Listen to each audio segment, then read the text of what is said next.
Hello, कसे आहात सगळे? फायनली खूप दिवसानंतर मी परत एकदा डेली ब्लॉग अपलोड करते. तर हा break is must for everyone ना.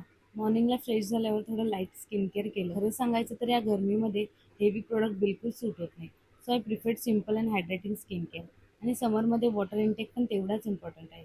सो गाईज तुम्ही पण खूप पाणी प्या आणि हायड्रेटेड राहा. नंतर लंचसाठी मी बनवली मस्त वाटाण्याची उसळ आणि भाकरी. सिंपल घरचं जेवण किती सॅटिस्फाईंग असतं ना.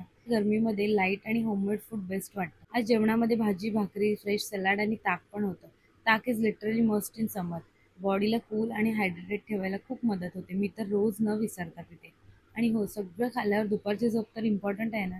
थोडा आराम केला आणि इव्हनिंगला मीराला घेऊन मस्त वॉकला गेली. तिची सायकल घेऊन ती मस्त एन्जॉय करत होती. तिथे एक अंकल भेटले ज्यांच्याकडून मी नेहमी प्लांट्स विकत घेते. मी त्यांना विचारले की तुमच्याकडची झाडे एवढे फ्रेश कसे राहतात. आम्ही तर घरी घेऊन गेलो की 5-6 दिवसातच सुकून जातात. तेव्हा ते म्हणाले रेग्युलर पाणी, प्रॉपर सनलाईट आणि थोडं कंपोस्ट घातलं की झाडं मस्त फ्रेश राहतात. आता बघूया माझ्याकडचे पण प्लांट फ्रेश राहतात का. आणि असा होता माझा दिवस. Thank you for watching. Bye bye.